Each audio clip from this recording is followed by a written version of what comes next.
Prior to Europeans arriving, the name for New Zealand was Aotearoa. The literal translation is land of the long white cloud. Māori as a collective, or Maori Culture as a collective, is commonly referred to as tangata whenua, meaning children of the earth.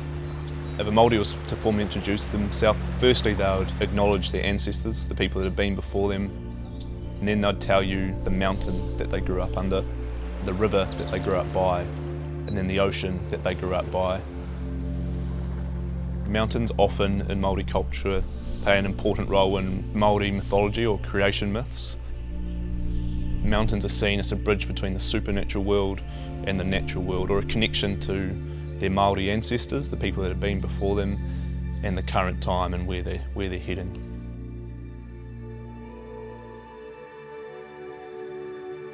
The scenery of New Zealand is different from just about anywhere I've been. I come from Montana, so we have lots of granite mountains around.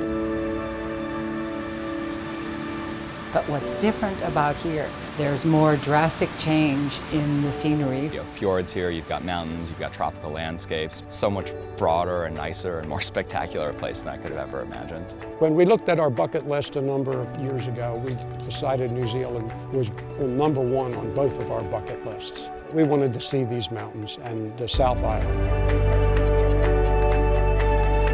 I think the first thing that surprised me about the Rimu trip and active adventures more broadly is that the intensity with which a lot of the activities are done is much higher than I expected, which I found to be a very good thing. A lot of other tour companies, I didn't quite get the level of activity that I've been able to get with active adventures.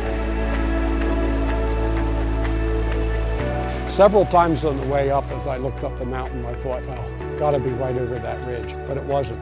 It was just a little further and a little further. What a relief.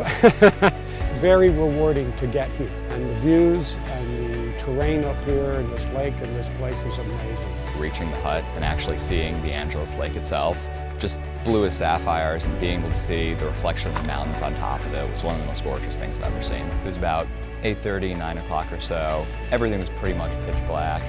We just looked up at that point and were able to see just exactly how dark it was in the middle of the night. And you also just got this beautiful arm of the Milky Way gliding across the night sky. I think everyone travels with active adventures for different reasons. What I perceive people get out of the trip is getting pushed outside of that comfort zone. You learn what your capacity is. You learn how much energy you have. You absolutely feel so good when you accomplish a big hike. I was so proud, even though my shoulders hurt a little. And there's just a lot of self-pride and humility and awareness that bubbles to the surface. Traveling is probably the most important thing for me, and really experiencing things, to be able to think about things and learn more about yourself is something that you can't trade. And you can't get that in a city, you can't get that in a lot of places in the world. The camaraderie of everyone watching out for each other and enjoying the healthy challenge. I don't know if it's because we're all kind of looking for something similar, but the groups, the people are really fabulous. It's because we share the love of travel. We hit it off really well with everyone. And our guides, when we first met them, they were so greeting and interesting to meet. They exude that happiness factor. They love what they're doing, so everybody kind of just comes together. It makes for a magical 14 days.